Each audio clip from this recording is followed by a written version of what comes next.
Primero que todo, muy buenos días para ustedes, querido profesor, igualmente a todos los estudiantes de la Universidad Francisco de Paula Santander, Cúcuta, que me ven en este momento.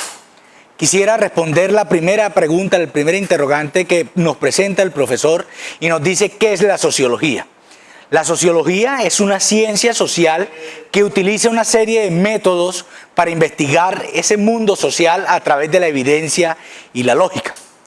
La sociología tiene un origen, como toda ciencia, y esta primera concepción que fue durante el siglo XIX, cuando surgieron los precursores y posteriormente los fundadores, ya habían avances para comprender y controlar el universo mediante la razón y la investigación empírica en ese periodo de la Ilustración. Entonces aquí en el periodo de la Ilustración ya empezamos a hablar de la historia de la sociología.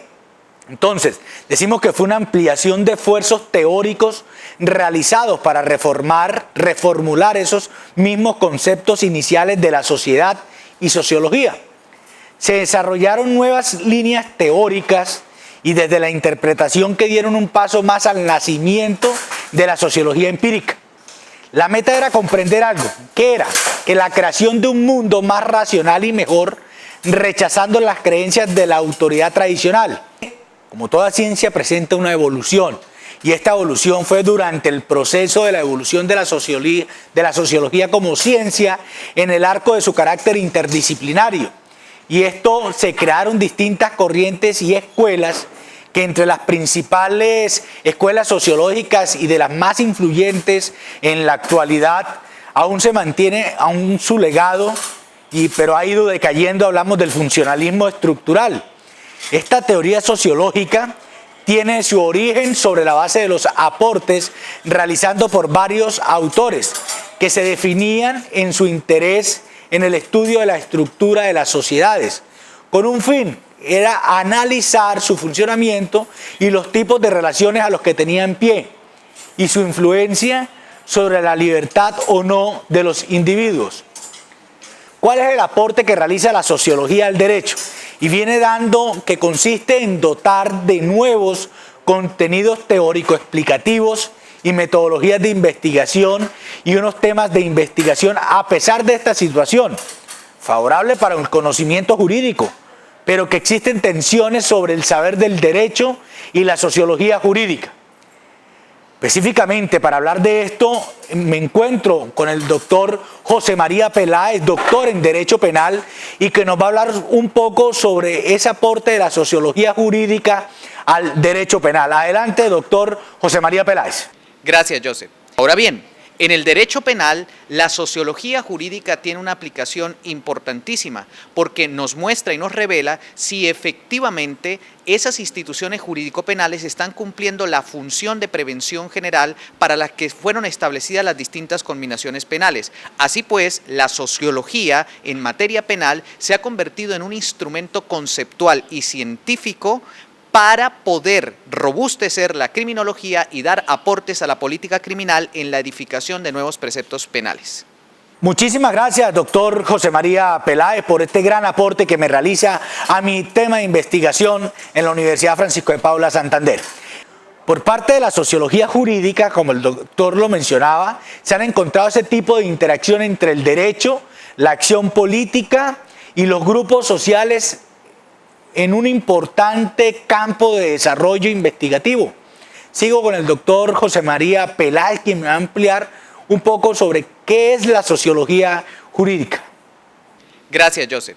Efectivamente, la sociología jurídica constituye una disciplina científica a través de la cual es posible realizar una completa descripción de la aplicación de instituciones jurídicas en el mundo real. Podría decirse que la sociología jurídica es una disciplina heredera de alguno de los campos más importantes de la filosofía del derecho.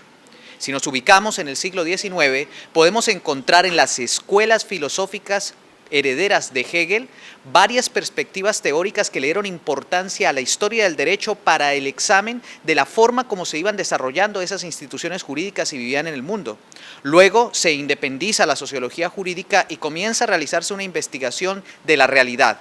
Es decir, con la sociología jurídica ya no solo estudiamos y examinamos las dinámicas, cómo funcionan esas instituciones jurídicos procesales, sino que de manera adicional vemos cómo vive en la sociedad el derecho, cómo lo sienten los ciudadanos y cómo lo aplican los jueces.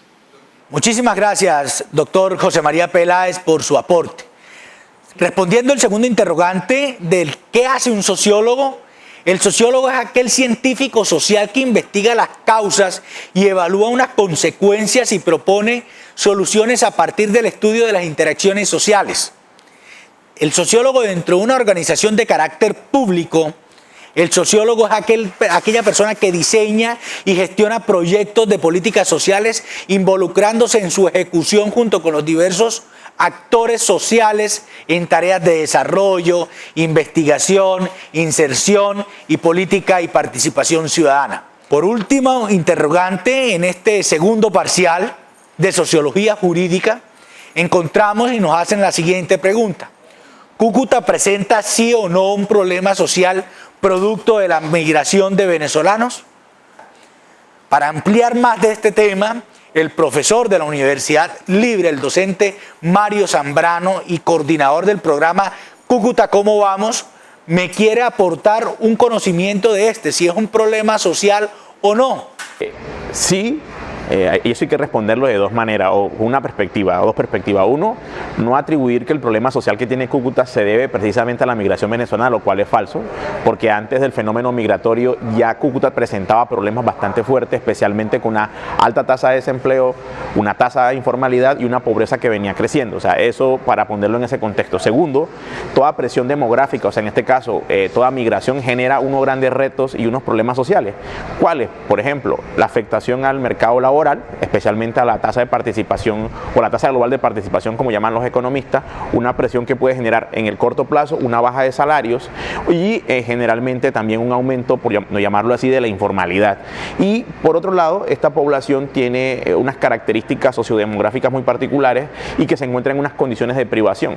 El director del DANE decía que en Cúcuta en el censo hay aproximadamente 14% de la población es venezolana, y de ese 14% de la población venezolana que compone la población de Cúcuta, que es venezolana, un 60% vive en la pobreza, lo cual quiere decir que hay un problema social, por un lado de empleo, de empleabilidad, y por otro unos temas asociados a la pobreza que implican grandes retos, no mirados desde una perspectiva de la estigmatización hacia la población, porque me parece equivocado, sino más bien aprovechar las potencialidades que en términos de estructura poblacional, de capacidades y habilidades se necesitan para poder de alguna forma generar procesos de desarrollo a nivel de la ciudad.